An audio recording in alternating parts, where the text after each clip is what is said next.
Welcome to Down in Bloomington, a conversational podcast.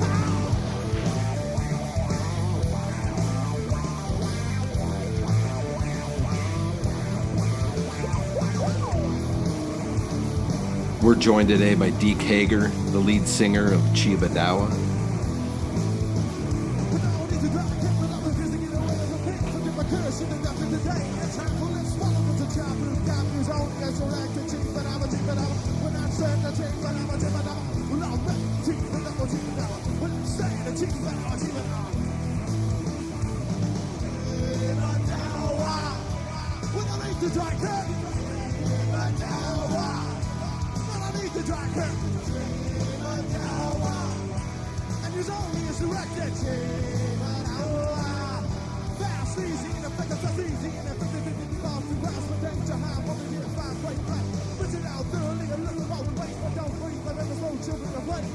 Deke's a great storyteller, and he gives us a really good account of his experience with the music scene in Bloomington, Indiana.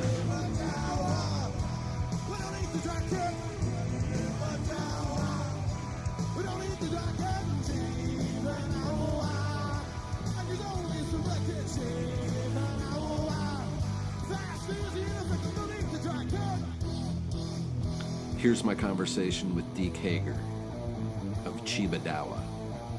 Enjoy. My first introduction to Chiba Dowa was actually through Tommy Shover from Steve Kowalski's Army.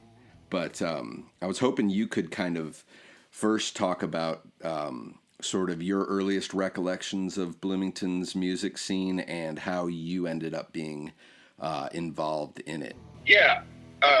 So I had moved to Bloomington myself around 84, 85, spending most of my time here and then eventually moving in. And, I was really into punk rock and reading reviews on Rolling Stone for the most part and trying to find the names of bands and records and things like that because I'd grown up in Brown County. And there wasn't the same, we didn't have the same benefit that folks have today of being able to, particularly like some of the streaming services, but you type in a band name or type in a genre or something, and you can get a list of names and people on the phone. So, like Henry Rollins would say things were much harder back then. But, I had my stuff that I was really into and things that I was learning about, trying to figure out. But didn't really know anybody in the Bloomington scene until I started working at Leslie's Italian Villa. And I was also at the same time working at Bluebird. The Villa had a kitchen staff that had a bunch of different musicians in it, including John Barge, and this guy, Mel Talley, that was more of a metal guy, had a band called Toxin. I washed dishes with him for a long time. But Thomas Matthew was one of the people in there. He played in a number of different bands. And then people that, if they weren't musicians, they were in the punk rock scene. And that really comprised most of the kitchen staff. So I got to meet a bunch of really cool people. And also at Bluebird at that time, I started singing at jam nights and things like that. So I started to be able to get up and sing myself and develop that. So, through the wait staff, or not the wait staff, through the kitchen staff, there I started making friends with again, people that were very involved, and John Barge was, had been involved and was one of the original creators of the Bloomington punk rock scene, if you want to put it that way. I mean, that's fair. And at that point, he was, I think the Walking Ruins were very young at that point. They were relatively new as an ensemble. So, got to work with these cool people, really enjoyed them. Kevin Birdshaw was one of the managers there. I think one of the kitchen managers there at the same time, whose books I think now shine quite a light from his perspective on things. So I got to meet folks and got to start going to some of the parties that people were having. And at that point, let's say 1986, there were Second Story, and there was Tuesday nights at the Bluebird for bands to play in bars that were not college rock bands, cover bands, classic rock bands, a lot of classic rock. But so any kind of punk band, any kind of DIY underground band, really the only places to play on any kind of regular basis would be at basement parties, and there were a lot. There were quite a few, and also most of the kids, most of the people into the music at that point were underage. So that was another thing. It was like you could play a bar show, and there was a good chunk of us that were over 21, but it wasn't the whole scene, and so basement parties were a big part of that.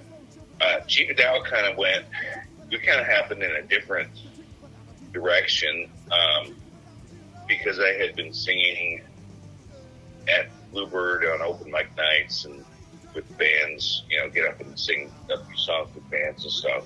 And had a couple of stops and starts with some friends trying to start bands, and had been talking to the guys from Pitbulls on Crack, which was Glenn Hicks and Al Jarvis and Greg Phillips, and I'm sorry, I can't remember who else was in that, although they may have had some different bass players here and there. And I met Frankie Camaro at parties and got to see him play, and I was kind of immediately really blown away by the talent and the energy that a lot of these folks had, and the creativity, the songwriting and how much fun it was. I mean, that was the other thing. It's like, bottom line was that it was just a blast. It was really a lot of fun. And I had missed kind of part of the heyday, because before I met folks and started hanging out and seeing some of the other bands in the area, and there had been Ricky's Cantina, which is where Second Story was, but was an all ages club, right? So that had been a big, huge thing leading up to probably 85 or something like that. And so a lot of people were talking about that and how that had fostered a lot of the scene. Everybody could go to the shows there and hang out. And interestingly, I think that was a couple of the things that were pretty much a constant topic, was that we needed an all ages club in town, because basement parties would get busted almost inevitably. At some point, basement parties would get busted by the cops. Cops show up, shut down the music. I hosted at least one of my own where that happened. But Chiba Dowa actually kind of started playing. We played lots of basement parties and had lots of fun there. But we also played at the Bluebird a lot, in particular because I worked there for one thing, But our first gig was as part of a show that was for a play. It was a Sam Shepard play. I can't remember the name of it, but it was kind of a sci-fi rock musical, weird, cool play. And they had, I guess, maybe us and maybe another band, or maybe just us play afterwards. That was our first gig. So we kind of cut our teeth playing on a bar stage, and that was, we were very loud and very chaotic and anarchic, and we had some definitely free thinkers in the band, different thinkers. One of the first bass player was a guy named Mark Burton, and he was younger, and he was definitely part of the younger Bloomington punk rock scene, and he's a fascinating and different guy, and was really big in dumpster diving. So somehow, early on, he and Al Jarvis, dumpstered lots of chips from the Frito-Lay dumpsters, and in fact, we got our name from a packet of silica gel that came from a different dumpster, but you know what I mean, the silica gel, little packets of desiccant you get in your almost everything, and one of them had numerous lines of script on them in different languages, but in Roman characters, I guess. It said Chiba Dowa on there, which we've struggled for decades to figure out what exactly that means, and I think that it means manufactured by Dow Chemical in Chiba City being outside of Japan and part of a big, vast industrial region. We said it was Malaysian for many years because we were just guessing, but I'm pretty sure it means that it was Dow Chemical in Chiba City. So anyway, Chiba Dowa sounded good, and it was funny that we thought it was funny. We named it off the packet of silica, named the band off. Everybody thinks it means it has a reference to weed, because somewhere in that time period the term Chiba as a reference to weed came up. So yeah, I think it's Dow Chemicals, and that's only a recent thing, and it's confession of mine is I've looked at every silica gel packet over the last 30 some years and never seen that reference or never seen that again, but that was something that kind of clicked not too long ago, because definitely not Malaysian.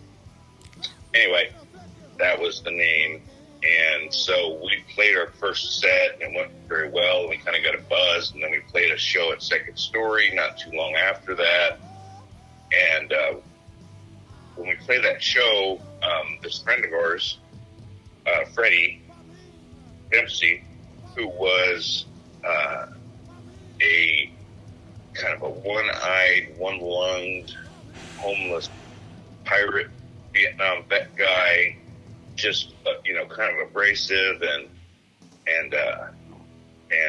scary to a lot of people, but just this really ultimately a very kind and beautiful soul, and one of really only a few permanent full-time homeless people in Bloomington at the time.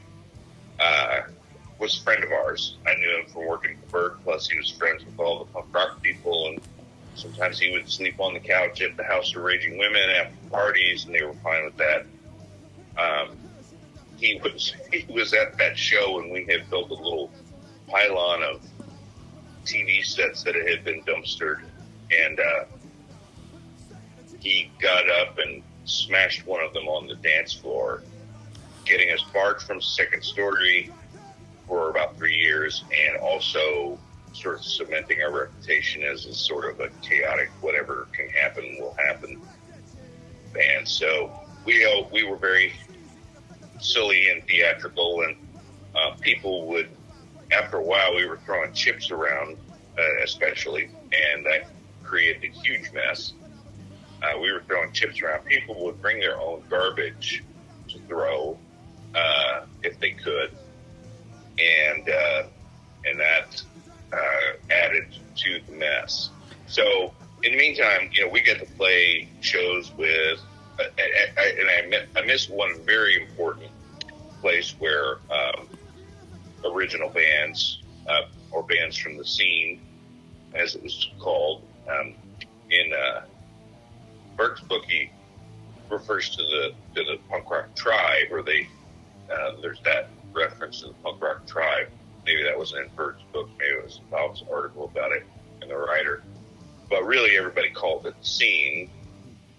And this is a group of people that had, a lot of them had lived together on the south side of the square in Bloomington in the Fountain Square building before it was renovated. And a lot of them had involved in the Rooftop Writers Symposium. And there were a lot of zines. People were really putting out zines at the time quite a bit, all of which were really, really fun and creative. And Tussin' Up was Steve Millen, was an comparatively older person that was involved in the scene. He had a little print shop, and he put out Tussin' Up, which was very funny and very well done. And then the House of Raging Women, where I ended up living for a year or so with a girlfriend, had 5 women in it that were all prominent members of the scene. And as I said, Freddie and Alonzo was another homeless guy, would occasionally sleep on the couch there, and there'd be great parties there. Bands would play, and the cops would come and shut it down as usual. But we got to play. What I was getting to was street dances. Eric White, at the time, he's Eric Spears now. Eric White would put on 2 or 3 street dances a year in Bloomington during the summertime. And there's usually 3 bands or so. And that was one of the premier places you could play. And of course, all of this is for absolutely no money whatsoever. That was the other thing. It wasn't that we didn't want money, but nobody really ever got paid for doing any of this stuff. Right. It was just for the joy of playing, and it was a total joy. So that I wanted to touch on that, because those were always important. Those were always a real big gathering of the scene at that point. So the Walking Ruins were a fully formed band, by the mid-late 80s, and Pitbulls and Crack weren't playing anymore at that point, but Al Jarvis was the drummer in Chiba Dowa, and Greg Phillips and Ross Danielson and Glenn, I think, had formed Trailside Killers at that point, who were more of a more of a garage punk type band. Anyway, and then you mentioned Steve Kowalski's Army. They were first of all, they were great, and Jake Smith was on bass at the time. He was really young, and we played a bunch with them. So there was still a great mixing of things. And one of the things about the limitations of the places to play and the things to do that was good was that if there was a Tuesday night show at the Bird where some of the local bands were playing, some of the scene bands, whether it was Arson Garden, who was kind of like the only band that was notched up a level or so because they had actually a record deal. And I want to say it was with Community Records, which I learned more about later when I was working in bars, booking shows and stuff. Was a really great record label run on a very DIY basis, but they had a sort of a structure ingrained where they would, if a band from the label came to your town, you would try to put them up and try to help them out and spread the word and all that stuff. And so it was a very cool band. But, so you might have Arson Garden, which was an alternative pop-oriented band, and then you might have another couple bands that wouldn't sound anything like them. But everybody would come to the shows because that was it. That Tuesday night, if it was a night where there were bands from the scene playing, it was like, well, that's for the people over 21. That's the thing that's going on that week. So everybody would come to everybody else's shows, and it was a blast. There would be a certain amount of snarkiness and everything, but if it wasn't your thing particularly, but it was a good thing that went on for a while. And then the people that owned the Bird also opened up 33 Steps, which is, I believe, part of the room that it was in is now part of Nick's English Hut. That was an all-ages club, and that became a really important thing, I think, for a lot of people. I missed a lot of shows there, but I got to see a lot. And, people came through that, especially at the time, wanted to play all-ages shows in particular. And, it was everything, everybody. I know the Afghan Wigs played there, but also, Chiba Dowa played there, the Walking Ruins played there. Frankie Camaro played there, Steve Kowalski played there, Arson Garden, and did I mention I was going to start?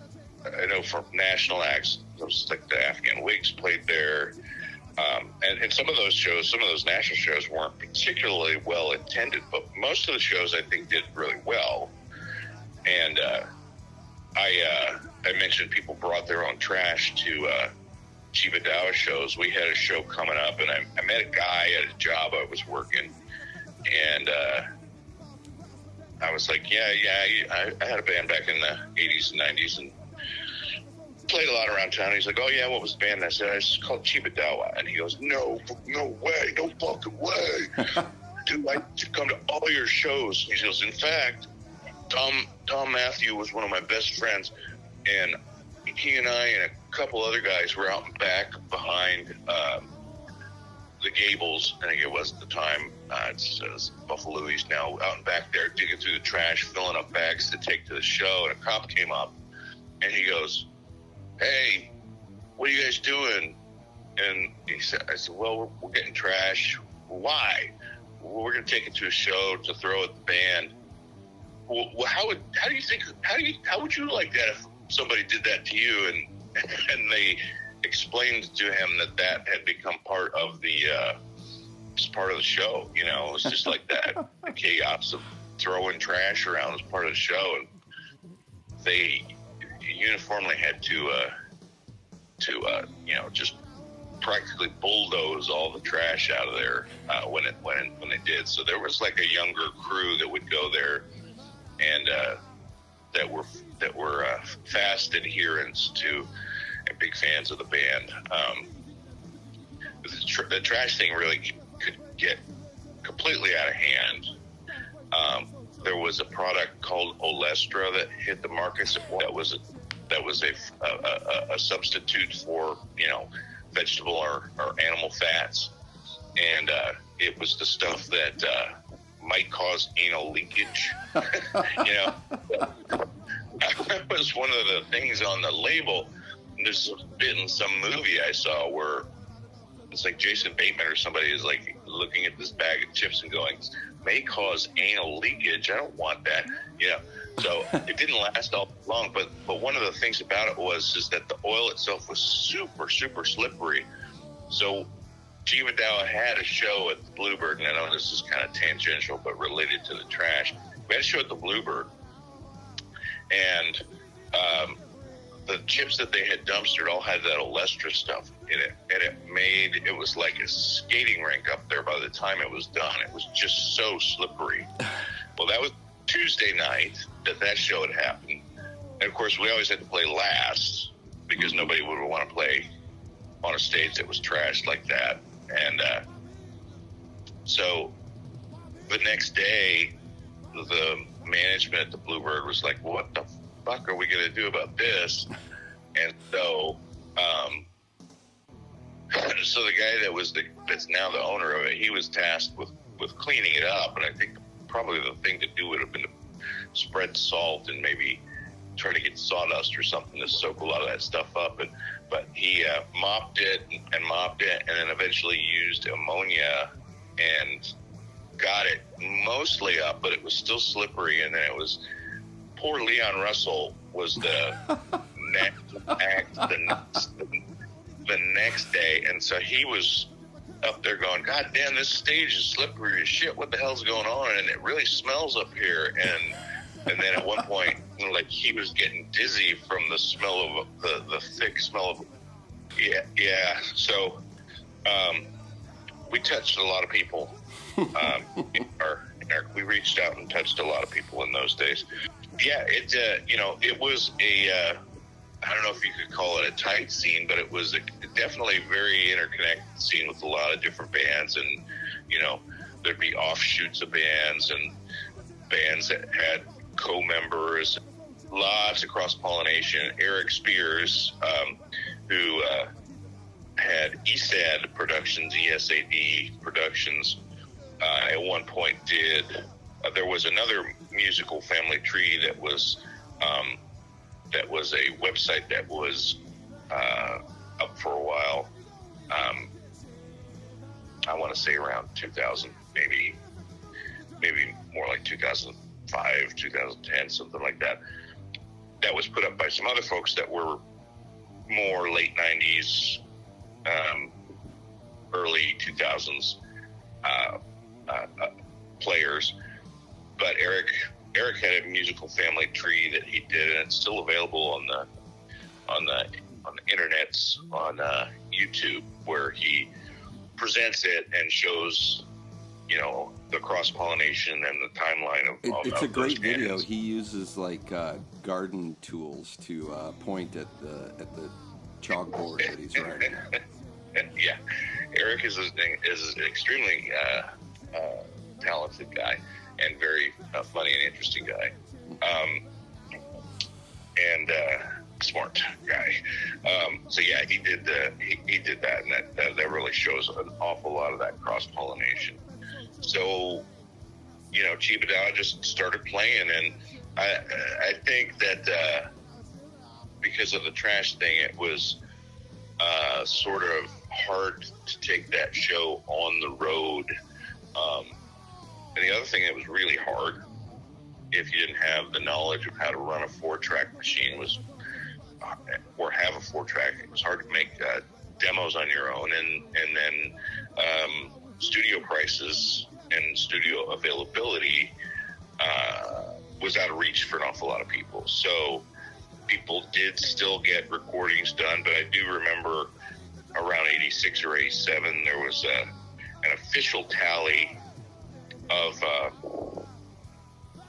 bands that had done recordings and their sales, and there was a band called Dreams of Reason, which was more of a really good band, more of a prog, I don't know, that's probably not right, definitely more of a new wave type of band, and definitely not really so much a punk band, but an original band. They had put a cassette together, a full-length album on cassette, and their sales were around 300, I want to say, and that was, at least as far as noted and recorded sales locally of bands at that time, one of the highest number, right? Aside probably from Arson Garden was probably not in that, because they had this actual record company in distribution, and I'm trying to think if anybody else did, and it doesn't come to mind. You know, everybody was,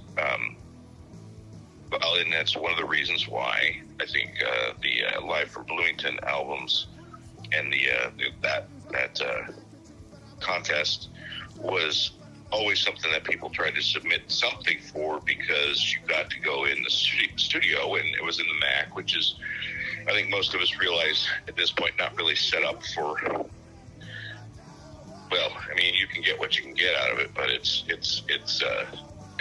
older, it was, especially at the time, even older, and it was set up for jazz, classical, and things like that, and not necessarily set up for recording rock bands or what. And you had student engineers, so a little hit or miss on that, but still a fun thing, but also an avenue for people to try to get into a studio.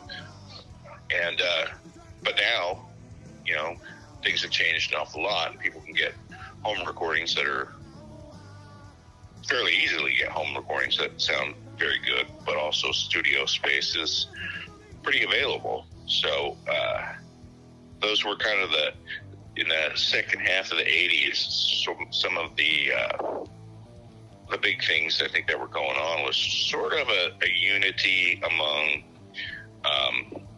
like-minded people, if not like-minded creators, if that makes any sense. Like, it wasn't necessarily that the music was all part of a scene, like a hardcore scene or whatever, but it was the sort of thing where people would go see each other's shows all the time, because that was what there was to do. And as I said, 33 Steps lasted for about a year. Unfortunately, it didn't go longer than that, because it was not a money-making thing, and it was run for profit by a money-making entertainment business. Yeah. But I think that it was really important to a lot of the people, especially the younger ones. And after that, I think, you know, parties continued to go for a while. And then in the 90s, there was definitely sort of a sea change with Bloomington, where there was the possibility of people like being looked at by record labels, and at that time, I think some people started moving in, people moved out, and things changed, not necessarily for the better or the worse. They just changed, and one of the phrases that you would hear a lot, and I'm sure that I used it at some point myself, was that Bloomington was on the verge of becoming another Athens, Georgia, you know, where there were a bunch of bands that suddenly were in if not a national spotlight, at least a national flashlight, you know, at least people, they'd be out and touring. And I think that kind of happened to some extent. But when you're looking at that from the inside out, I don't think it seems the same as somebody from another city going, oh yeah, there's Bloomington, there's Steve Kowalski's Army and Arson Garden and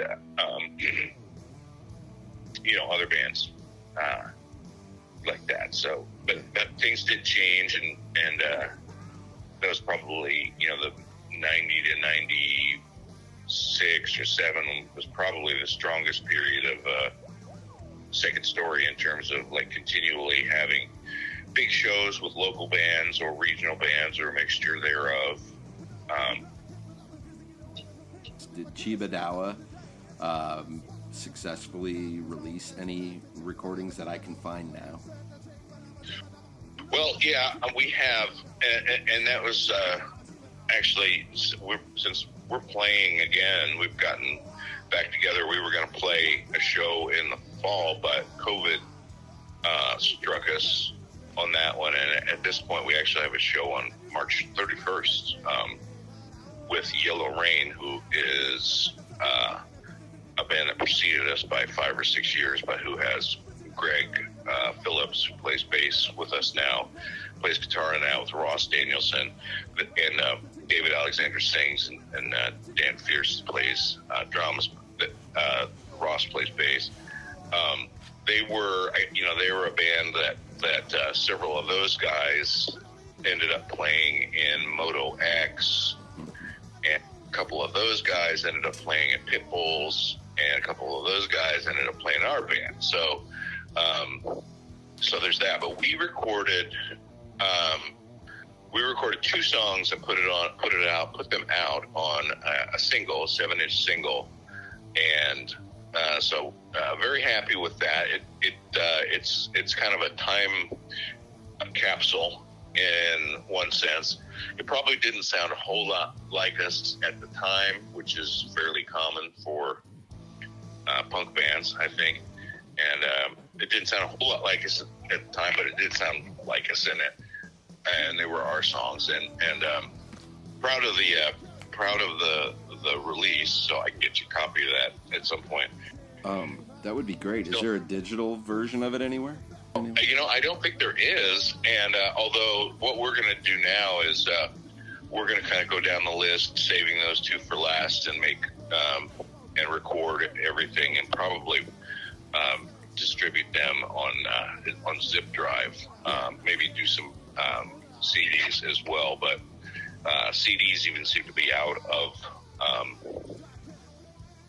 CDs are still around, obviously, but they are really what it is the digital transfer of those sound files. So recently saw somewhere where a band had their release on zip drive, and I was like, well, what? And people can transfer that to their phone or whatever, and not everybody has a CD player, probably in your car maybe, but you can bring your own. So anyway, we're gonna basically, we've got a list of songs to go down. We're gonna kind of release them maybe 2 at a time, and then put them all together for an album, because we have a bunch of live recordings, and most of them sound okay, but it's all kind of haphazard. Yes. And I was really surprised to listen to some of the songs. Last time we played was in 2012, and that was a sort of it was a sudden event, because we played for the wake at Rhinos. We played after a friend of ours had passed away. Yeah, for Lumpy. Yeah, and it was a really moving event, I think, in many ways. We played then, and that was a little bit put together at the last minute, and it was fun for us, but we weren't like it in peak form. But when we've played recently, there's always baggage that comes with any period of your life. Yeah. And for me, there was a lot of emotional baggage, a lot of stuff going on that was really external to the music, but that was kind of connected to it. And they weren't particularly good memories. And so you have to push past that veil of stuff. And then as I listened to, the songs that we wrote, I was very happy and impressed with us, not to be like, woo, we're great. But I was like, damn, these are actually good songs, and they're still relevant. They're not completely outdated. There's nothing to me that says that. I'm sure other people could have other opinions on things, but I was like, yeah, these are actually really good songs, and so that's one reason why we want to record them, because most of them have never gotten any kind of a serious recording treatment. So we're going to do that. But I was very happy to start doing them again, and happy with the songs once I could shake off all the baggage of those days, and the trials and the tribulations of Chiba Dowa, and we had quite a few things go wrong here and there, but that's life. And I don't know. I don't think there's probably any punk bands out there that don't have their own share of trials and tribulations. But I think that one of the things that I always think is funny about the release that we did, we sent it to 2 different magazines. We sent it to Maximum Rock and Roll, and we sent it to Flipside magazine. I don't know if Flipside is still publishing. I'm sure that Maximum Rock and Roll is still publishing and saying exactly the same thing about everything that they've always said. Maximum Rock and Roll just trashed it. Just was like, this is like frat rock for frat boys and frat blah blah beer drinking frat, which I think is completely ridiculous. But we got a great review from this guy. I want to say his name was Shane. I know it's Shane. I think it was Shane Williams, and he was kind of like, like the rough edged punk type guy. Like, you know, was not necessarily PC for the time. He wasn't a jerk or anything like that, but he definitely had like an edge to him, and he was always talking about pot, and so he gave us a really good review in Flipside, right? Because we did 2 songs. One was Smother Party, and the other was Chicken Ranch. And Chicken Ranch was about, I had this idea that if you combined the genetic engineering, frankenfood industry and the pot industry together and took it up into outer space, into space habitats, you could grow like pot plants as big as you wanted. Like they could be like trees, you know. And then you could also grow giant chickens. So you'd have chicken sandwiches and big giant doobies for everybody, right? So that was Chicken Ranch, which I think is actually still quite relevant. And he was like, I'm not exactly sure what these guys are talking about, but there's something about smoking big spleefs. I really like this song. A little something like this. Hit it!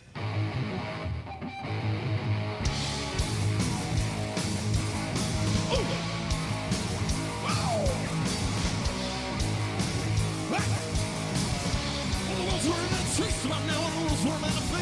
You know, maybe I want to say me, saying I was the news. We'll take it out to outer space and make this dream come true. Big old chicken sandwich and smoke and sleep with you. Way up above my old center sky. Chicken sandwiches and get high. Dr. Larry, take a bite of this. We going up where pollution and hunger sort of miss. Chicken's like a tank, the river's like a tree. The spot is way up high, still zero gravity. Vibration, that's the key, that's how we'll take the human race. Producing food and clothing, way up in outer space. Way up above miles in the sky. Chicken sandwiches and get high. Dr. Larry, take a bite of this. We going up where pollution and hunger sort of miss.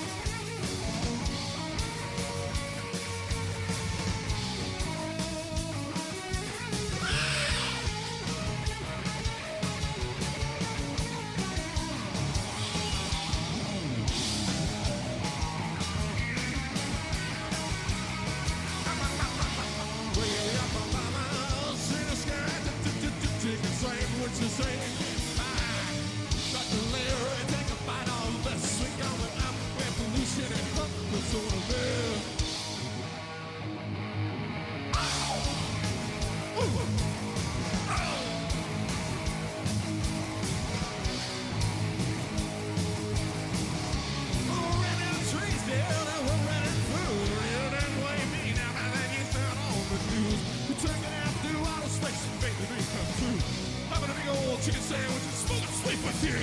We got my mamas in the sky. Chicken sandwiches and get high. Dr. Larry, take a bite on this and going out where pollution and hunger so the vessel saying way up above us in the sky. Chicken sandwiches getting high. Dr. Larry, take a bite on this. We going up where pollution and hunger so the vessel.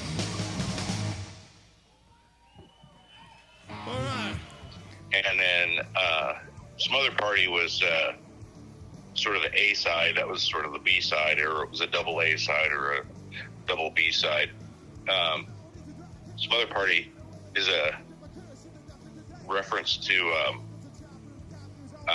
it's from Naked Lunch, I'm pretty sure. It's from some Burroughs thing where he talks about when people became old and were of no use to medieval or Dark Ages communities, they would throw a bunch of mattresses on top of them, and everybody would climb up on top and get drunk and pass out, and eliminate the unwanted baggage of the community. Whether that's true or not, I'm not sure, but it has a ring of truth to it.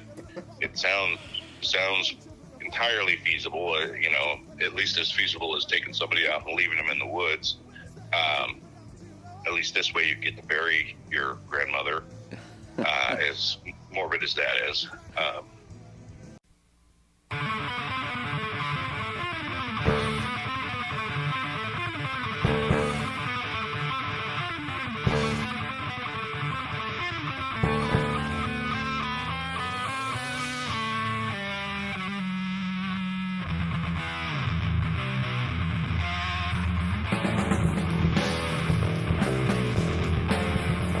It's been some years, I've had my fears from living in Bloomington. PCPs and toxic waste in the city of Riley scum. Well, the rich are rich and the poor are poor, and the middle ground up that floor. And the young get drinks until they die, and then they drink some more. No! Well, it's a smother party, smother. Well, they party on my head, well, it's a smother party, smother. Are they trying to kill me dead?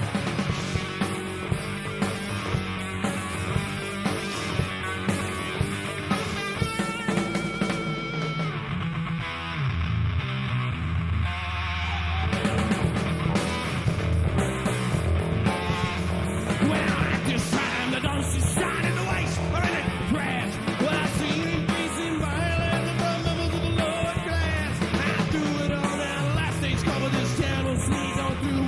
I just hope that you and I don't get hurt before our time is due. Now!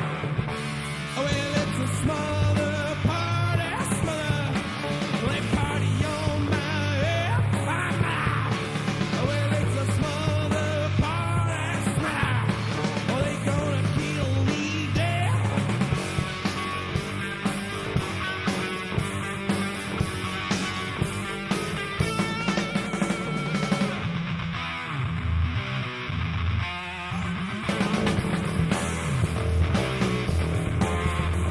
Well, it's been some years, I've had my fears from living in Bloomington. With PCPs and toxic waste in the city of Riley scum. And I'll do it all now, the last things come of this town will sneeze on through. I just hope that you and I don't get laid from all our time is due. Now! Well, it's a smother party, smother. They party on my head. Well, it's a smother party, smother. Are they trying to kill me dead? Smother. It's a smother party, smother. Are they party on my head?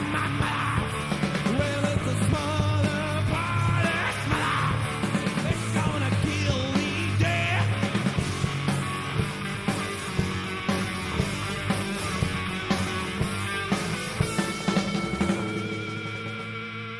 So anyway, that was cribbed from Burroughs, but it was kind of like the parties in the basements at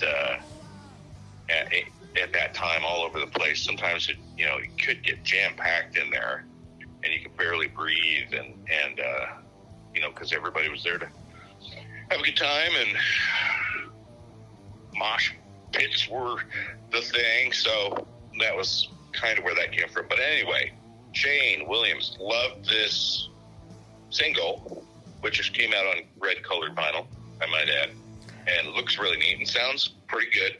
He loved it, gave it a great review. Not too long after that, they had to have an editorial in Flipside because, as it turns out, Shane, the reviewer, who was very popular among the staff, very popular among the readers, was secretly a heroin addict and had robbed a series of banks around the St. Louis area and finally got caught and went to prison. So to me, I was kind of like, well, there is that aspect of our fan, some of the people that really liked us. At one point, I was just like, God, I don't know, this guy's a pain in the ass. I don't really want to have to deal with him because he's beyond edgy. So we had that appeal to the darker side of the which I don't think most of us anyway didn't really belong to that darker side of humanity, but yeah, there was always something going on. But yeah, we got that out, and then we're gonna actually just we're gonna record some of the older stuff that we've gotten just to get it out because I think it deserves to get out, and go from there. Yeah, and you are also, I mean, you've stayed relatively active in Bloomington music, and I know that you also currently have a band, Gout. Yeah, we were on a hiatus of like a year and a half of even practicing with Gout just because you couldn't do anything. Mm-hmm. But we managed to survive that, and it's not as if every business or group or whatever has been able to do that. And I've actually been on a long rehab from some orthopedic injuries and trying to get better during that same period myself. So that hasn't helped, but I feel like things are waking up quite a bit, and people want to get out and do stuff, but there's still a specter hanging over it. And then our patterns and our lives have changed, and we do things differently. We've been doing things differently for a couple of years, so it's been difficult to do that. But playing music and having fun, as with Gout, and I have stayed. I think there's been very little time, because Chiba Dowa played up until probably about 98 or so, and then we got back together, maybe even later than that, and then we got back together and played in 2012. But I did play, I was playing in other bands, from original garage type bands to blues bands and rock mostly cover bands, and other more esoteric projects. There's been a band called the Pirate Flags, which my own particular history in music growing up was that my parents were folkies. They're born in the 30s, which is older than most of my peer group's parents, and so they weren't really into rock music or country music at all, but they were into folk, and so I had all these folk records, and so there's all these pirate songs that I knew from growing up, and I had a Neil Diamond tribute act that I did for a number of years, that kind of coincided with one of the bands that I was playing in called the Ventilators. We did a Neil Diamond tribute, and then I had the Neil Diamond tribute off on its own for a little while. And so after that, Kevin McDowell, Kid Kazooie, asked if I wanted to sing in this pirate band, and we did a fantastic recording, to my mind, at Gresham Recording. Did a great record. So I have stayed busy and stayed and been doing a number of different things, and I'm at this point I'm really happy to be doing Gout. That's been a lot of fun, and two writers in the band. Brad has written a bunch of the songs, and I've written some songs for it. And then of course, you bring a song to the band, and then it becomes a song by the band as much as anything, in my opinion. Once people start putting their parts in and you start arranging, but that's been great. And then I didn't think it would really ever happen, but we decided to get back together with Chiba Dowa. We're going to do a show for Kevin Bergshaw's book readings, and as I said, we had to drop out of that show because of COVID. But Yellow Rain played on that show, and now we're going to do at the Blockhouse. The show is going to be Yellow Rain, Chiba Dowa, and then Brother Elixir is a project of Al Jarvis's. I think they're going to do a set too. So that's March 31st at the Blockhouse. Yeah, I'm really looking forward to it. Yeah. So, yeah, I've stayed busy, and I really enjoy it, you know, and I've kind of figured out what I do like to do as opposed to things that I don't like to do. And at this point, that's really what my motivations are linked to, is just enjoying it and writing some songs, playing some songs, learning some songs, and getting out and playing. And it's just it's as much or as more of a great cathartic, fun release for me as it ever has been. So thanks for making time to share your recollections of this and to give a really good history of that period of time in Bloomington's music scene. No problem, man. Thank you. Yep. Take care. I'll talk to you soon. Okay. All right. Bye-bye. You've been listening to Down in Bloomington, a conversational podcast about Bloomington, Indiana's local music scene.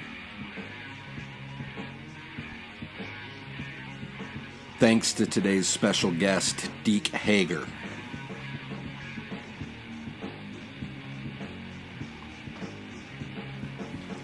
You can find more episodes of Down in Bloomington on Spotify and YouTube.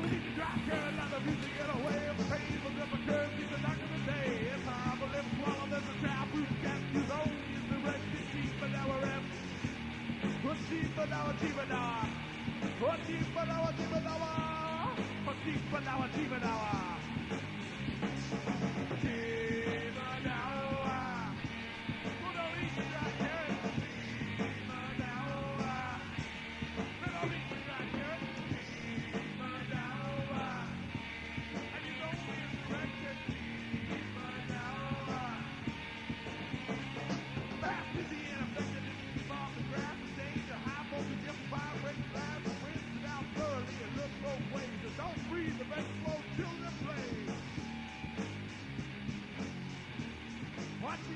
Chiba Dowa.